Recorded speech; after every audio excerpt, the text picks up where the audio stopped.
If I were over 60 and I had just 30 days to start reducing the stubborn fat around my waist, here's exactly what I'd do. I wouldn't spend hours doing abdominal exercises. I wouldn't buy a fat-burning supplement, and I definitely wouldn't starve myself. Because here's what most people don't realize. The fat you can pinch around your stomach isn't the whole story. Deep inside your abdomen is a different type of fat called visceral fat. It surrounds your internal organs, and having too much of it is associated with a higher risk of metabolic and cardiovascular problems. And there's another problem that becomes especially important after 60. You can lose muscle while gaining body fat at the same time. So if I were over 60, my goal wouldn't simply be to make the number on the scale smaller. I'd want to reduce excess abdominal fat while protecting the muscle and strength that keep me independent. And if I had 30 days to get started, there are 5 things I'd focus on first. I'm saving the most important one for last. Number 5. I'd take a serious look at everything I drink. Not because there's a magical drink that burns visceral fat. There isn't. The reason is much simpler. It's incredibly easy to consume a lot of calories through drinks without feeling as satisfied as you would from a solid meal. Soda, sweetened tea, sugary coffee, energy drinks, large amounts of juice, alcohol. They can all add calories to your day without making you feel as full as a balanced meal. So for the next 30 days, I'd make water my default drink. I'd keep coffee or tea if I enjoy them, but I'd pay attention to what I'm adding. And I'd especially look for the calories I consume without even thinking about them. Because sometimes the easiest calorie to remove isn't the food on your plate, it's the drink sitting next to it. And this is only number 5, because reducing unnecessary calories can help. But after 60, there's another thing I would protect very carefully. Muscle. And that's number 4. Number 4, I would stop treating muscle loss as an unavoidable part of aging. A lot of people think, I'm trying to lose belly fat, so I'll just eat much less and do more cardio. But that's not the strategy I'd choose. Because muscle helps you do almost everything that matters in everyday life. Standing up from a chair, climbing stairs, carrying groceries, walking, maintaining balance, and staying independent. So while I'm trying to reduce excess fat, I'd also give my muscles a reason to stay.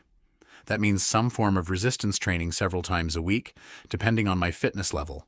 It could be chair squats, wall push-ups, resistance bands, light dumbbells, or supervised strength training.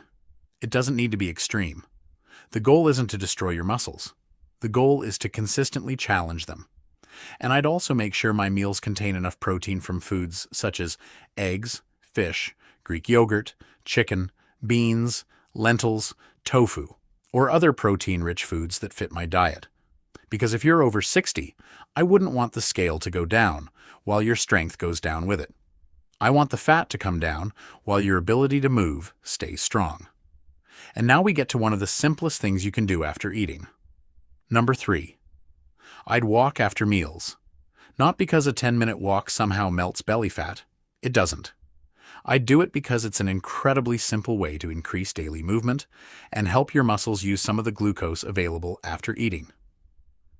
Think about what happens after a meal. You eat. Your blood glucose rises. Your body responds. And your muscles can help use that available glucose when you move. So instead of sitting down immediately after every meal, I'd make a short walk part of my routine. 10 minutes. That's it. After breakfast if practical. After lunch. After dinner. If 10 minutes is too much, start smaller. 5 minutes, then build from there.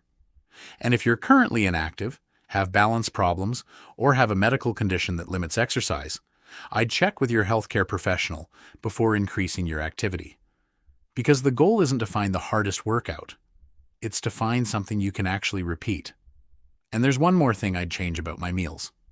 Number 2, I wouldn't search for one magical, belly fat burning food. I'd change the structure of my meals.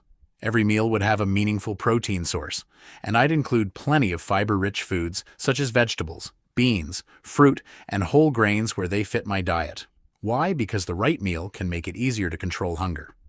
And that's incredibly important, because if you're hungry again 1 hour after eating, it's much harder to maintain a calorie deficit. But if your meal keeps you satisfied for longer, you don't have to fight hunger all day. So instead of a sugary breakfast, then a snack, then another snack, then a huge dinner, I'd build a meal around protein plus fiber-rich foods plus minimally processed foods. For example, eggs and vegetables, Greek yogurt with berries and nuts, fish with vegetables and beans, chicken with a large salad, lentils with vegetables, oatmeal combined with a protein source. The specific food isn't magic. The pattern is what matters. And now, we're at number 1. This is the part I would take most seriously. Number 1. I'd stop looking for the fastest way to lose visceral fat and focus on creating a calorie deficit I can actually maintain. This isn't the most exciting answer, but it's fundamental. Your body stores energy. And when over time you consistently use more energy than you consume, your body can draw on stored energy. That's the basic principle behind fat loss. The mistake is trying to make the deficit enormous. If I were over 60, I wouldn't decide, I'm barely going to eat for the next 30 days. I'd make smaller changes I could repeat. I'd reduce unnecessary liquid calories. I'd control portions. I'd prioritize protein and fiber-rich foods. I'd move more. I'd strength train. And I'd make the entire routine something I could continue after those 30 days. Because here's the important distinction. I don't want the fastest possible weight loss. I want sustainable fat loss while protecting strength. And that's why I wouldn't judge the entire plan by what the scale says after 7 days. I'd also track my waist. Here's something important. Your scale tells you how much you weigh. It doesn't tell you exactly where that weight is coming from. 2 people can weigh the same amount and have very different body compositions. And that's why waist circumference can be useful as a practical health risk marker. But don't make this mistake. Your waist measurement is not a direct measurement of visceral fat. Visceral fat is the deeper fat around your organs, and measuring it directly requires medical imaging. So I wouldn't obsess over what happens from Monday to Tuesday. I'd look for a trend over several weeks. Same measuring method. Similar conditions. And I'd also pay attention to something the scale can't show you. How strong do you feel? Can you climb the stairs more easily? Can you stand from a chair more comfortably? Can you walk farther? Those changes matter. And now, let's put everything together. If I had exactly 30 days, here's what my routine would look like. Every day, water as my main drink, protein at each meal, plenty of fiber-rich whole foods, a short walk after meals when practical, and fewer calories coming from foods and drinks that don't keep me satisfied. Several times each week, resistance training appropriate for my fitness level. Chair squats, wall push-ups, resistance bands, weights. Whatever I can perform safely and consistently. And every night, I'd prioritize adequate sleep. Because I don't want a 30-day plan that depends on extreme restriction. I want a routine I can still follow on day 31, and day 60, and day 90. Because that's where the real change happens. And if you're over 60 and you want practical, evidence-informed videos about staying stronger, healthier, and more independent as you age, subscribe to Life Code. We don't promise miracle foods or overnight transformations. We break down the science and turn it into practical habits you can discuss with your healthcare professional. Now let's talk about what you should realistically expect. You should not expect to eliminate visceral fat in 7 days. That's not realistic. And if someone promises you that one drink, one food, or one exercise will make visceral fat disappear overnight, be skeptical. The realistic goal is different. You're trying to create the conditions for gradual fat loss and better metabolic health. Your waist may change over time. Your clothes may fit differently. Your strength may improve. Your energy and hunger may change. But don't confuse a rapid drop on the scale with rapid visceral fat loss. Some early weight changes can simply be changes in water and glycogen. The trend over time matters more than one morning's number. Because after 60, this isn't really about having a perfect-looking stomach.